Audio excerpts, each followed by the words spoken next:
Hi, Doug. Obviously, we're here again on number one at the creek here in Locust Valley, and we're going to be going over a specialty shot. Obviously, as you can see right here, this ball is super buried into the rough. Yeah, this is like That's pretty buried. It's pretty buried. Yeah, this is about as bad as it gets. I mean, that's considered a pretty bad break. So first things first, when I'm playing golf, I always assess the lie. That's like the first thing we want to do. So I feel like a lot of people, they just jump.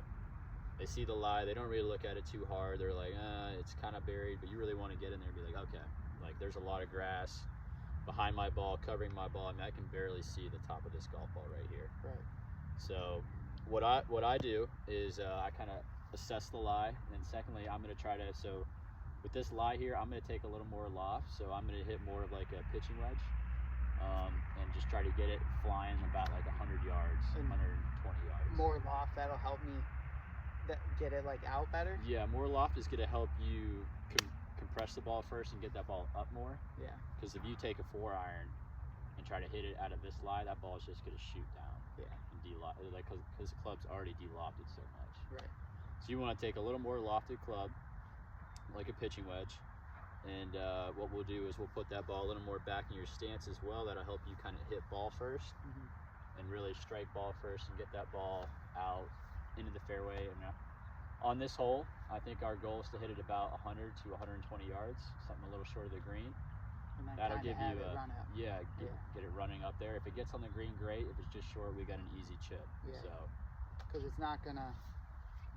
Tough to get some spin from that lie. Huh? Yeah, no, like you're not gonna, with this lie, you know, it's not gonna hit and check and spin back. So we're just looking to try to make a par here, you know, because we've already kind of got a bad break. So our goal is to not compound and make multiple mistakes. You know, we're trying to get the ball in a right position to where, you know, if it gets on the green, great. If not, it's just an easy chip and we can get it up and down. So you said back in my stance, like it.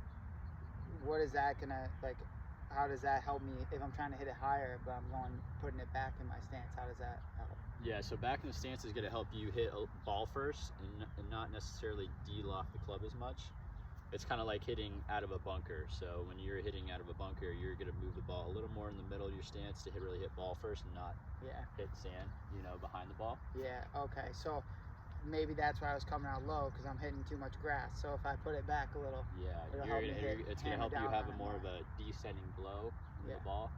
But with a pitching wedge, you still have more loft, so that ball's still going to pop up in the air. Gotcha. So yeah, that's what most players kind of make a mistake. They take a 6-iron or 5-iron out of this, put it back in their stance, and they hit that low. I don't know if you said you were struggling with that. You're hitting a low, chunky shot. Yeah, low and chunky. So with more loft back in the stance, that'll help me hit the ball a little earlier and then pop it up because I have more loft. Absolutely. Yeah. Perfect. That's our goal, and we're trying to get the ball in the right position, going pretty much right at our target line, and get you in a good position to make a par.